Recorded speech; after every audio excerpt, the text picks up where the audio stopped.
জনগণের যে সাফারিং, সে সাফারিং তো ঠিকই আছে। কেন ডিমের দাম এখনো আকাশচুম্বী থাকবে? কেন সয়াবিন তেলের দাম এখনো আকাশচুম্বী থাকবে? এই যে নিম্ন আয়ের মানুষ, এই যে কৃষক, অটোরিকশা চালক, এই যে সিএনজিওয়ালা, তারা তো এখনো আগে যেমন খেত এখনো তাই খাচ্ছে। কেন এই পরিস্থিতি হবে? এখন তো মানুষ একটু সুখের মুখ দেখবে। আপনার সুখে থাকা উপদেষ্টা এসে বড় বড় কথা বলবে আর তারা নিজের মতো করে যা ইচ্ছা তাই করবে। এইটা চলতে দেওয়া যেতে পারে না।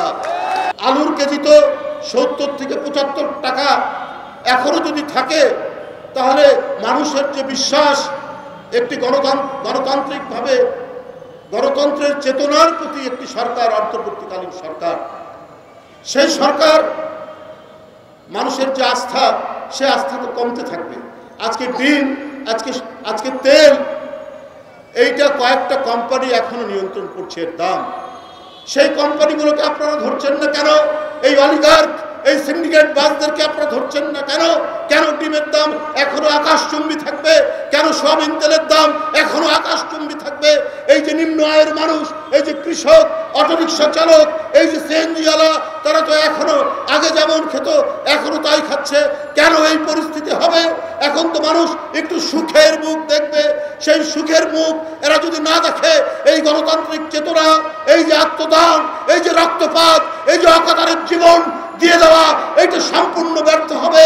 আর কয়েকটা আপনার সুখে থাকা উপদেষ্টা এসে বড় বড় কথা বলবে আর তারা নিজের মতো করে যা ইচ্ছা তাই করবে।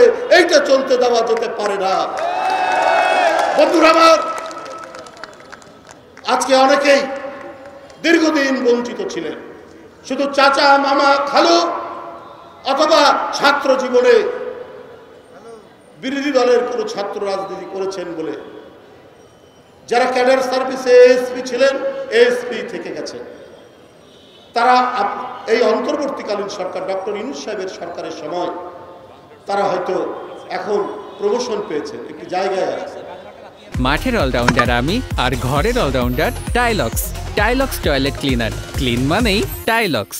কিন্তু দেখা যাচ্ছে যারা বঞ্চিত ছিল, যাদের প্রমোশন হয়নি, পদোন্নতি হয়নি, তাদের উপরেই আপনার বেশি অ্যাটাক করা হচ্ছে।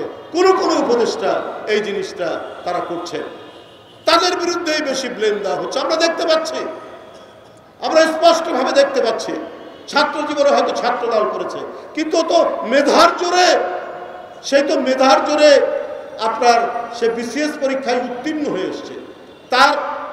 তাকে 15-16 বছর হয়তো পদোন্নতি দেওয়া হয়নি, শুধুমাত্র তার ছাত্র জীবনের ব্যাকগ্রাউন্ডের কারণে, অথবা চাচার শ্বশুর অথবা মামার শ্বশুর বিএনপি করে, এই কারণে দেওয়া হয়।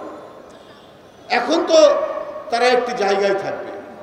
এখনো দেখা যাচ্ছে চুপচাপ ঘাপটি মেরে থাকা, আন্দোলন সংগ্রামের কোনো স্পিরিটের সাথে যাদের কোনো সম্পর্ক নাই, খালি শুনি তারা সুশীল সমাজের লোক, তারা হলো গুণীজন, তাই তাদেরকে উপদেষ্টা করা হয়েছে। তো এই গুণীজন উপদেষ্টারা তারা তো চাকরিজীবীর মতো তারা কাজ করছে, কিন্তু বিপ্লবী সরকারের উপদেষ্টারা তো হবেন বিপ্লবী। তাদের চেতনা থাকবে অত্যন্ত গতিশীল চেতনা।